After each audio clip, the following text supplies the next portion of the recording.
Amidst the things that we saw coming, already knew about, and didn't really care about, EA actually had some good stuff to show off at their opening press conference for E3 2017. A Way Out looks to capitalise on a genre that's very much desaturated at this point in time. Anthem's short teaser trailer spewed out a few generic lines of cliché dialogue, but was backed by what looks to be a fairly interesting and obscure concept, and of course they had the centrepiece of their production, Star Wars Battlefront 2. They opened the section by claiming that they had listened to their players, as they always do when a new sequel comes out in one of their franchises, and stated that it had fixed all of our complaints and gone even further, whatever that means. EA's Star Wars Battlefront launched in 2015 to mediocre reception. Sure, it did exactly what it said on the tin, immersing you within a digital recreation of the Star Wars original trilogy, right up until you realised that you'd played all of the multiplayer maps within a couple of hours because there's only 4 different planets, you've purchased all of the relevant weapons within the game, the rest of the content that makes the game enjoyable and remotely deep in any way is locked behind a $40 paywall, and that the game isn't even that fun anyway when you're being blown up every 5 seconds by the player who's learned where all of the vehicle and hero pickups are. Which is a shame, because the game looks gorgeous and the devs behind its creation are veterans in the first-person shooter genre, given they were also behind the creation of the Battlefield franchise, one of the industry's FPS titans.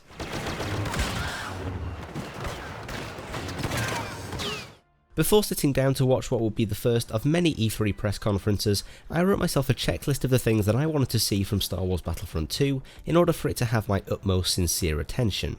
The 3 items that I placed on this list were as follows: an interesting single player, a reasonable amount of multiplayer content, and deep gameplay with meaningful progression. Immediately, we can check off an interesting single player. The actor of the main character in the game single player, Janina Gavankar, which, by the way, sounds like a name that's straight out of the Star Wars universe from the offset, took the stage to begin the Star Wars segment and spoke a little bit about where the campaign will take us, describing how this original Star Wars story, crafted by none other than the author of Spec Ops: The Line, Walt Williams, as well as Mitch Dyer, will help bridge the gap between Episode 6 Return of the Jedi and Episode 7 The Force Awakens. From the trailer that released earlier in the year, we know that it will feature legacy characters like Luke Skywalker, and will also feature brand new characters like Janina's own Iden Versio. Sounds promising, it's got all the hallmarks of an authentic Star Wars story, but here's what really seals the deal for me on this though. EA has confirmed that this Star Wars story told through the medium of video games will become official Star Wars canon alongside the films and its spin-off TV series, which has to make you think, if Disney is confident enough to warrant it with the title of official canon, they must have faith in it being written cohesively, and with a writer like Walt Williams at the helm, who did a masterful job at creating a story revolving around perspective in Spec Ops: The Line, a theme that was actually mentioned on stage during the conference, that's enough to get me excited about where this single player is headed. Secondly was expansive multiplayer content, which, again, I think we can check off right away.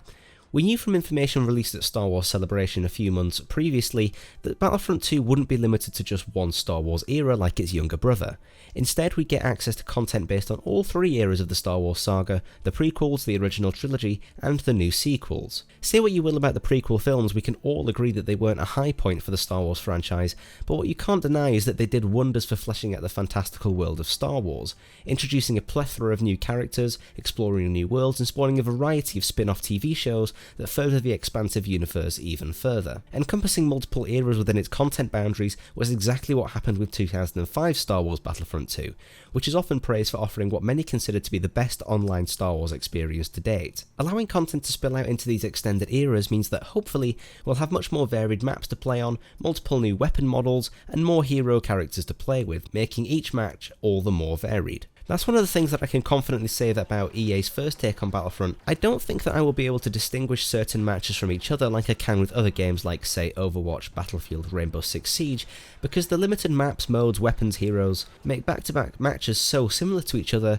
there's very little variation there. What's also interesting is the promise of completely free DLC with a season pass nowhere to be seen, a drastic change from the way that EA have handled post-release content over the last few years. Instead of your usual DLC drops, we'll be getting seasonal content drops that should include new maps, hero characters, weapons, etc.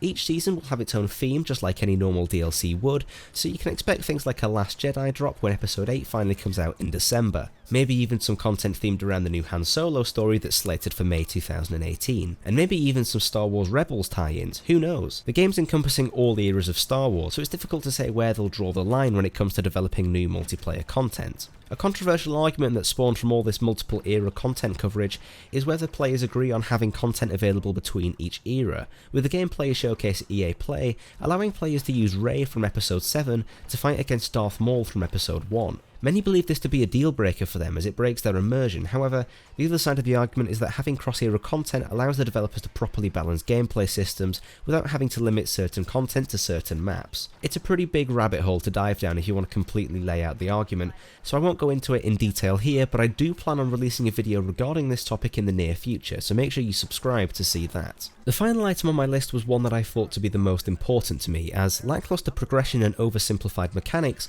was what really turned me off from 2015 Star Wars Battlefront. It's also the topic that I came away from the presentation feeling the most on the fence about. I'm still not totally sold on the direction that some areas seem to be going, but some areas have been dramatically improved since 2 years ago.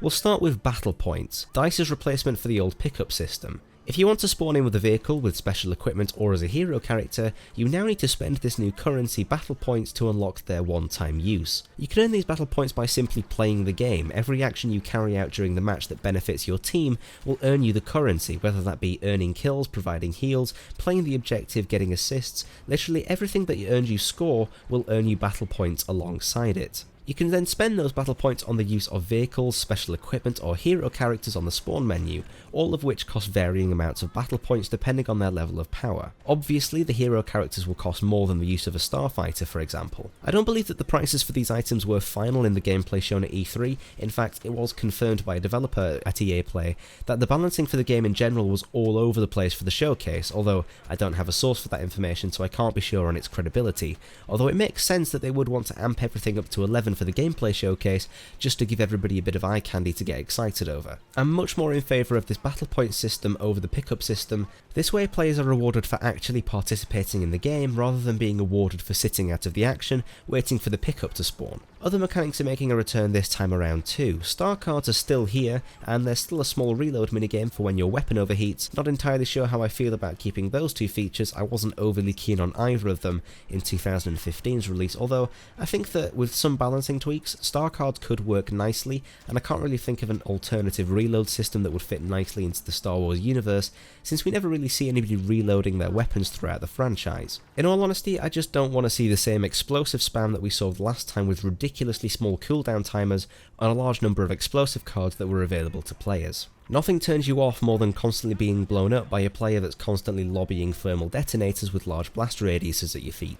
The last big change that I feel needs to be highlighted is the class system that DICE has decided to go with. Similar to how Battlefield handles things, Battlefront now has 4 classes to choose from when spawning in: Assault, Heavy, Officer and Specialist. As you'd expect, each class will have access to their own unique weapons and abilities, and will also have differing amounts of health, which I think is to help players understand what sort of role each class is meant to play. This is exactly the sort of variety that the first iteration of Battlefront was missing, something that enables you to change up your playstyle enough so that you're still helping the team towards the objective whilst ensuring that the game is enjoyable.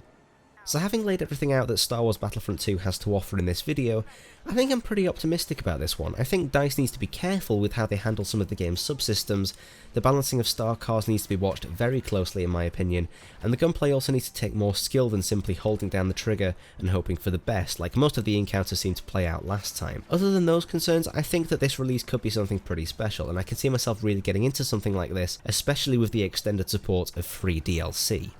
But that's just me. I want to know what you think. Is there anything that really grabbed you from the gameplay showcase, or is there anything that's got you really worried about this release? Be sure to let me know in the comments below. Thank you very much for watching. If you like what you see, why not subscribe, and maybe consider enabling notifications so that you never miss a thing. You can also follow me on Twitter and Twitch to keep up to date with what's going on with me. You've been watching Major, and I look forward to seeing you in my next one.